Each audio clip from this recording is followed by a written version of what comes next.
In 2014, an oceanic survival game by a lesser-known developer quietly dropped onto the Steam Early Access page. I'd say it took a few years for this game to get noticed by notable creators, but by 2018, when the game released in its full form, it took the internet by storm. I'm talking, of course, about Subnautica.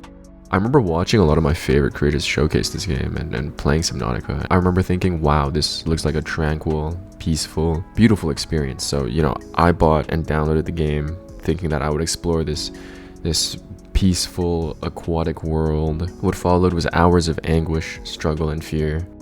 Through all of it, what kept me going though was layers upon layers of narrative intrigue, rich world building, and a dynamic underwater world filled with visual wonder. With the sequel coming out in the next few days, I wanted to go back and look at the art and design of Cory Strader, the visionary artist behind this unique world of Subnautica. Cory Strader has worked with Unknown Worlds from almost its inception, and from the beginning was a core artist on some of their earliest projects. He became one of the primary visual designers during the earliest stages of Subnautica and was instrumental in pitching the initial ideas for the game. His paintings became the visual foundations for everything that we saw in the game world, and fast forward to today, Cory is still the leading art director on the Unknown Worlds team. So today I want to take a journey through Cory's artwork and decipher some of the thinking that created one of the most visually innovative worlds in all of gaming. Before we start, big shout out to one of my commenters, A9 Artistry, for suggesting the idea for this video. If you want to see your favorite game get covered, please leave a like and comment below. And without further ado, let's get started. I want to start with a lot of these early creature concept paintings that Cory did when initially brainstorming for Subnautica. These creatures were the foundational building blocks for the ecosystem that Cory and the team created for this world of Subnautica, and contributed to a lot of the narrative and biological backstory for the plants and creatures that we got to interact with in the game world. Let's start with the Gasopods. These Gasopods were one of the first creatures we all interacted with in the Subnautica world.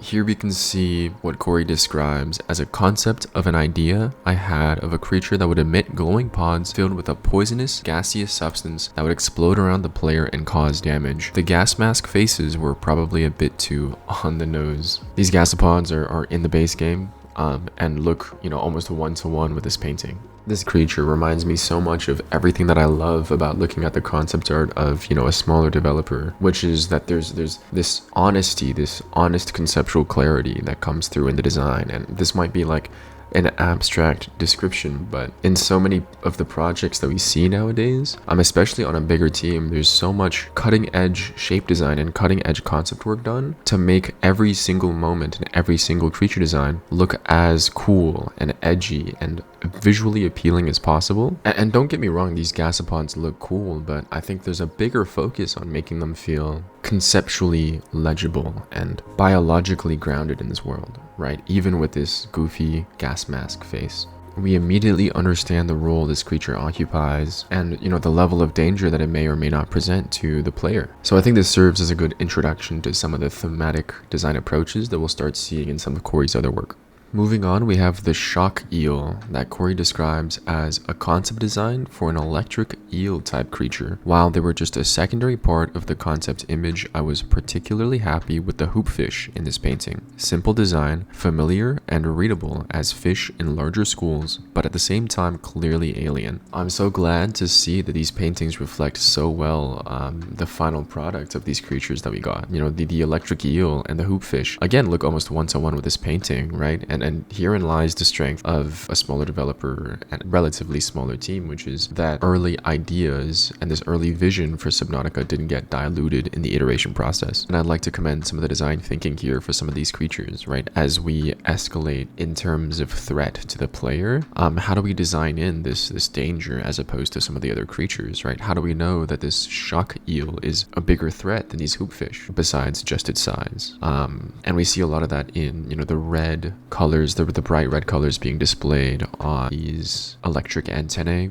as well as these jagged teeth that are on this eel creature. I appreciate that, Cory didn't just cover this creature in sharp edges or anything like that, but, actually took the time to think of how to biologically connote the danger that this creature presents to the player. The next painting that I want to talk about is Subnautica Close Encounter. Cory describes this painting as an early brainstorming concept painting for what would become the jelly shroom biome in Subnautica, with an emerging crabsnake terrorizing a diver. I think this is one of the earliest paintings that we ever got to see for Subnautica. This painting also happens to be one of my favorites from this entire series. It showcases really well of some of what I've already mentioned, which is that there's no overt, edgy, sharp shape design to this crabsnake, and yet we understand the threat that it presents to our player. We can also track this creature to, its biological habitat, which I think it's pretty cool. They ended up moving this forest of glowing purple mushrooms into a deeper layer in the ocean.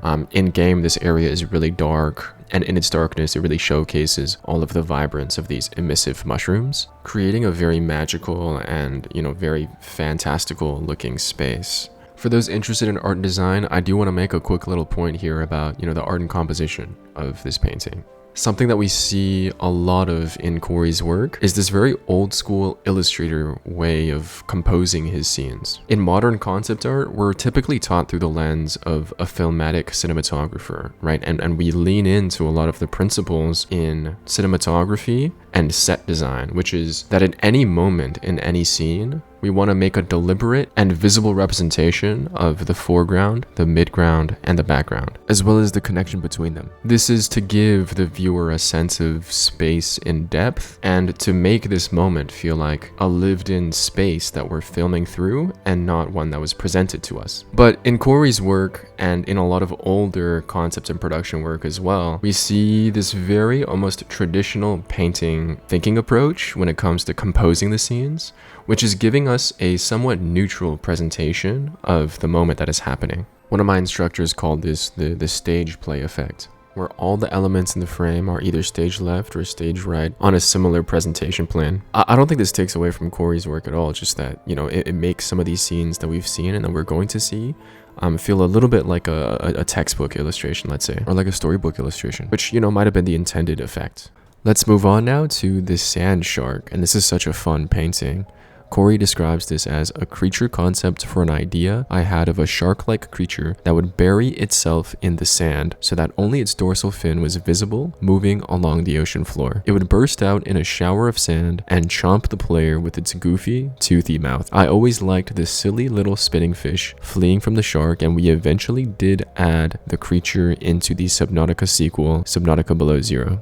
You can tell Cory had a lot of fun with this design, combining a lot of crustacean, insectoid shape language that you would typically see from one of these creatures crawling along the bottom of the ocean floor, with the striking imagery of this dorsal fin and this almost ridiculously wide, gaping, toothy mouth. This almost starfish looking creature is so silly as well. It looks almost like a mango with blue spots on it. I mean, this really just goes to show that Cory and the whole team, they knew they didn't want to take themselves too seriously. And, even though we have a lot of really grounded, researched designs, the team still wanted to create a vibrant, fun world for you to explore and experience. Going back to the land sharks, in game these guys were way less fun. They scared the crap out of me. They look more or less the same, albeit a little bit more blue than in the original art. And even though it's a little bit goofy how wiggly they are as they swim across the water, they definitely got the jump on me a few times. Next up, we have this painting for the Warpers. Cory says that this was a creature concept for beings called the Warpers, created by the ancient alien race, the Architects. These creatures are hybrids of tech and organic materials and can create portals through which they can jump to locations all around the planet. These creatures are so creepy. I think it's a really compelling design to say that this alien technology looks nothing like our human technology. I mean, when I first saw these guys, I didn't even know they were tech organic hybrids. But now that I'm looking at the design closer, I can see the considerations for this evenly segmented, transparent part of its body. I think there's some really smart considerations being made here, to design the creature that's most connected to these alien beings as this Lovecraftian, almost mind flayer looking creature with almost a humanoid-esque silhouette from when viewing from a distance. And this is so real. The photo bashed hand, I've done this on many occasions as well. Again, these guys in game look just like their art. and are absolutely lethal. The warpers have some really fascinating lore and backstory behind them, and I'll put a few creators up on the screen if you're interested in learning about their backstory. Let's move on now to this painting titled Subnautica Contact. Cory says that this is a concept for a whale-type creature, majestic and beautiful, with luminescent wing-like fins and skin that glows when touched. Was cut originally from Subnautica, but ended up in the sequel Below Zero. I think it's pretty obvious the references that are being made here, right? This creature definitely takes after its real-world whale counterparts, even in the way that some of the gills in the mouth area are shaped. These bioluminescent fins are really cool though, and this interaction of this human touching this whale creature and its skin glowing is really cool and really intriguing. The barnacles on its skin are a nice detail, and ultimately this seems like one of the more aesthetic, the more decorative creatures that we've seen from Cory's work. And maybe that played a role in the reasons why it was shelved for the original Subnautica. Speculations aside, when this whale came back for Below Zero, it looked for the most part the same as the art, although I think they reduced a lot of the bioluminescence on the game textures, and we never got to see this interaction of the whale skin glowing when we come into contact with it. Let's wrap up this creature section with the Rockpuncher. Cory describes this painting as a concept of a large creature called the Rockpuncher, which smashes its way through the terrain to get at the juicy, glowing rock grubs, which are its favorite meal. The creature was cut from Subnautica, but made a return in the sequel, Below Zero. I love how nonchalantly this crab creature is punching this rock. Usually when we see, really active mid-action punch compositions, there's a lot of consideration into the line of action and how to pose and frame the body in a way that creates a lot of drama. The fact that this crab has like almost humanoid shoulders and is punching this rock in such a static pose makes it look, very, very goofy and again a little bit nonchalant as it tears into this boulder. Although this is definitely a reference to mantis shrimp and they have like a similar punching theme in arm biology, I like the consideration though of what the Rockpuncher eats and how it gets at its food. This kind of design thinking is integral to the world building of this underwater ecosystem, and it's stuff like this that I think has made the community so passionate for these creatures and their backgrounds and their biologies. Through these paintings, Cory created such vibrant ecosystems, each complete with their own biological interactions and interspecies relationships. The narrative detail and, real life recognizable biological references, I think is what made this space so accessible to everyone who journeyed into Subnautica. Moving on, I want to talk about some of the environment paintings and early environment concepts that Cory did for Subnautica. These environments also showcase a lot of creature, but focus on presenting and ideating for an immersive landscape. I'll start with this painting called Subnautica Bulb Zone. Cory says this is a concept for an environment idea I had based on Koosh bush toys. Originally, we called the biome the Koosh Bush Zone, but later changed the name to Bulb Zone for fear of being sued for copyright infringement. What's a Koosh toy? I've never seen this before in my life, but maybe this is a common thing. Let me know in the comments. We see an interesting composition here using this big curved stone pillar to frame the interaction our character is having with this bush. So I think my favorite moment in this painting actually is where we can see the atmosphere of the water radiate its light onto the underside of this pillar. I like the vibrant colors, and I'm really interested in what these fins are that are protruding out of the side of the pillar here. I think as a whole, in-game, these spaces tend to get a lot darker than in these paintings, but in its darkness, these glowing bulbs of light become much more striking to our eye, although it does turn the mood of the space from vibrant and wondrous to sort of moody and a little bit scary, but that's sort of everywhere in Subnautica. Moving on, we have one of the first spaces we all got to experience in Subnautica, and that, of course, is the Kelp Forest. I love this painting. This is probably one of the pieces from Cory's work that has the most depth, and Cory describes this as early brainstorming concept for Subnautica of divers exploring an alien kelp forest. Overall, I think this is one of the simpler environments in all of Cory's work, just from, a design thinking perspective, we have these pillars of kelp with these bulbous glowing orange orbs. And we can see, our two human characters traversing between these kelp pillars. I especially love these rays of sunlight radiating in from the top of the water surface, giving, this clearing between the kelp forest that our characters are in a radiant, enchanting aura. I think Cory handles this aquatic haziness really well in some of these paintings, right? We get so much sharp details in the objects closer to us, but then there's a really good fade and a really good blur as we sort of push back into the background of these spaces. In game, I think these spaces grew on me more the more that I played, but I will admit the first time I swam into the kelp forest, it definitely didn't feel like this. I definitely felt a lot more fear when I first ventured into this area, with how moody and dark it was, and with how much light the kelp obscured. I felt like there was like a leviathan waiting behind, every tendril, every leaf. Alas. Now let's move on to the floating islands. This is a concept idea of floating islands completely separated from the ocean floor, but held up by giant amoeba-like buoyant creatures attached to the undersides.